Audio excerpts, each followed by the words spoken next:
વર્ષ સુધી ઘર સાફ ના કરો તો હાલત શું થાય? ભલે ને ખાલી પડ્યું, તમે રહો છો બીજે, ઘર તમારું છે, ભાડે પણ નથી આપ્યું, અને વર્ષ સુધી સાફ ના કરો તો હાલત શું થાય? એમ આ મનને સાફ ન કરવું શું થાય? બહુ કચરો ભર્યો, રોજ સાફ કરવાનું. ના થાય તો, અને થાય તો 15 દાડે પાછું વધારે સાફ, બરાબર જરા કાચ બરાબર સાફ કરજો. જરા સોફાની ચીજ ઝાડુ ફેરવજો. શું કે? હા, આવું બધું કે ને 15 દિવસે પણ કરે તોય 4 મહિને વળી પાછું 2-4 મહિના થાય એટલે સિઝન બદલાય એટલે હા બહુ દિવસ થઈ ગયા આપણે સફાઈ નથી, ચાલ હું મદદ કરું એમ કે હાથે લાગી જાય. અને દિવાળી આવે તો ઘરવાળાની જોડી લે ભેગો.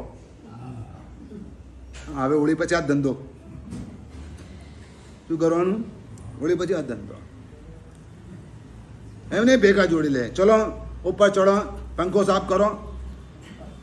હા, હું ટેબલ પકડું છું એમ કે હા મારથી નહીં ચડાય.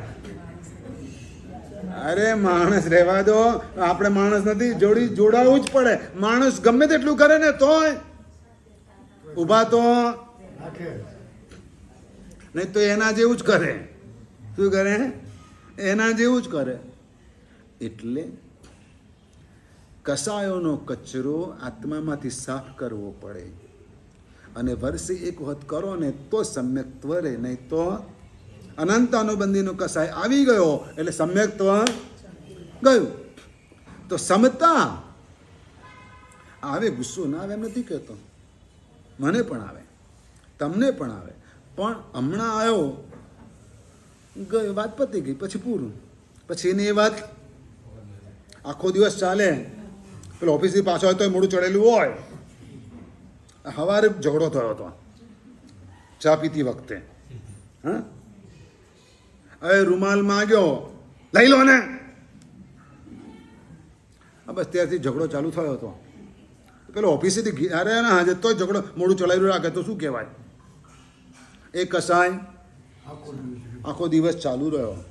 પણ એ વખતે હસીને આવકાર આપે તો વાતાવરણ આપવા ભળવું. આ તો જેવી જેની રીત, આ નોર્મલ વાત. આવી રીતે કસાયો જો આપણા પાતળા પડે તો સમજતા આવે, અને થોડાક અંશે પણ કેળવાવી જોઈએ. અને એ કેળવવી પડે છે, આત્માને કેળવવો પડે છે, મનને મનાવવું પડે છે, અને તો જ ક્ષમતા આવે.